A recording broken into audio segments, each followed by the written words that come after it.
Yung Jovi, 5 months no? September, October, November, December, January, February. So, 5 months essentially yung delay. Halos kalahating taon na nabinbin yung mga kaganapan dahil sabi nga niya, hindi daw siya fit to stand trial. So, yung sa totoo lang, hindi pa lahat ng balakid tatanggal. Kasi may jurisdiction question pa. Pero ang magpapasya na doon ay appeals chamber o yung Supreme Court nila. Ito ding desisyon. Sa totoo, pwede din namang iakyat, di ba? Pwede pang sabihin na, hindi naman yan matarungan, etc. Pwede pang iakyat sa appeals chamber. Pero more or less, ayon sa patakaran ng ICC, go na itong February 23. Medyo masasabi kong may kasiguraduhan na kasi nailabas na lahat ng baraha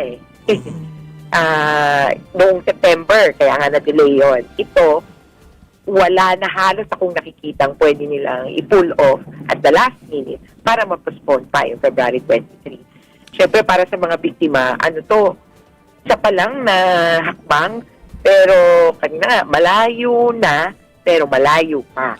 Isang hakbang na patungtong pa lang ng trial. Kasi, nag-gets din nila na, ano po ba ito? Mas tingin pa nga namin, hindi ba ito yung, di ba, alam ko harap ng korte, parang trial sa atin.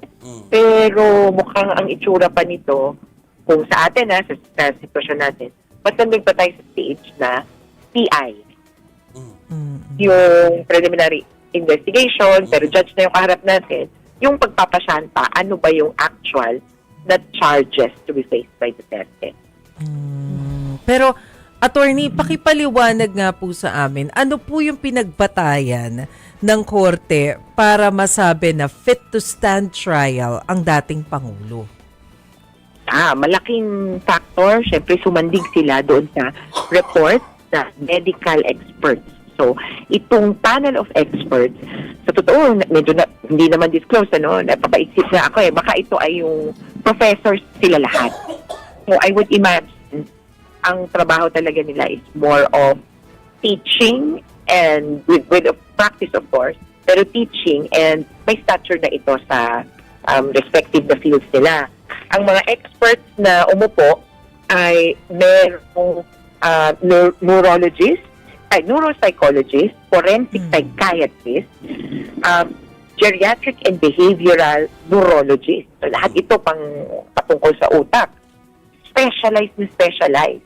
Kaya yung report nila, after ng kanilang interview kay Duterte, ito parang anong tingin natin? Wala. In-interview nila, kinausap nila, in-examine nila.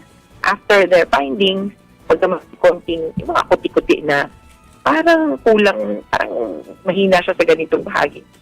Overall, unanimous, klaro na. Tingin nila, ang sitwasyon ni Duterte, ang kalagayan niya ngayon, meron siyang broad understanding of what's happening around him, of the charges that are filed.